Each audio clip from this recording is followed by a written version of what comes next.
দিল্লি মেট্রোয় যুবতীর চটুল নাচ ভাইরাল, মহিলার মুখের ভঙ্গি নজর কালো সকলের। বর্তমানে অনেকেই বড্ড সোশ্যাল মিডিয়া কেন্দ্রিক হয়ে উঠেছেন। তাদের ঘুম ভাঙার পর সোশ্যাল মিডিয়ায় একবার চোখ না বুলিয়ে নিলে হয় না। তারাই আবার ভাইরাল হওয়ার জন্য নানা প্রতিভা তুলে ধরেন ফেসবুকে, ইনস্টাগ্রামে। আর সেই প্রতিভা দেখানোর যেন কেন্দ্রস্থল হয়ে উঠেছে দিল্লি মেট্রো।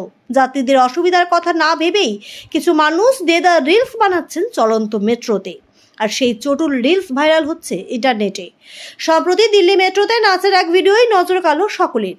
সেখানে এমন নাচের জন্য মহিলাকে নেটিজেনদের কটাক্ষও সহ্য করতে হলো। সম্প্রতি জনপ্রিয় সোশ্যাল মিডিয়া প্ল্যাটফর্ম ইনস্টাগ্রামে মনীষা ডান্সার নামের অ্যাকাউন্ট থেকে একটি ভিডিও পোস্ট করা হয়। সেই ভিডিওতে দেখা যাচ্ছে মেট্রোতে তেমন ভিড় নেই, দরজার কাছে দাঁড়িয়ে রয়েছেন এক মহিলা।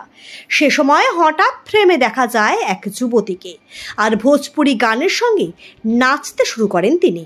দরজার পাশে দাঁড়িয়ে থাকা মহিলার একেবারে গায়ের কাছে গিয়ে নাচতে শুরু করেন যুবতী। মহিলার মুখ চোখের ভঙ্গি দেখেই বোঝা যাচ্ছে তিনি যুবতীর এমন কাজে বিরক্ত হচ্ছেন। তবে তাতে যুবতীর কোনো যায় আসে না, তিনি নিজের মতো নাচতেই থাকেন। এইদিকে তাকে অদ্ভুতভাবে দেখতে থাকেন মেট্রোর ওই যাত্রী।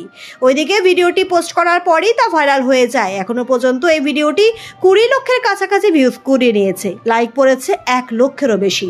তবে দেখার মতো এই পোস্টের কমেন্ট সেকশন, অনেকেই যুবতীর নাচের কটাক্ষ করেছেন। এক ইনস্টাগ্রাম ব্যবহারকারী কমেন্ট সেকশনে লিখেছেন, এমন রিলস দিল্লি পুলিশের কাছে পাঠাতে সাহায্য করুন।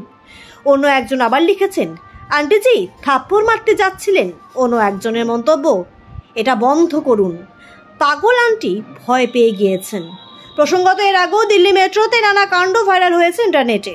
কখনো নাচো নাচো গানে উদ্দাম নাচতে দেখা গিয়েছে মেট্রোর মধ্যেই, আবার কখনো মেট্রোর মধ্যে মেকআপ করতে বসেছে যুবতীরা। এবার প্রায় ফাঁকা মেট্রোতে যুবতীর ভোজপুরি গানে নাচ ভাইরাল হলো ইন্টারনেটে।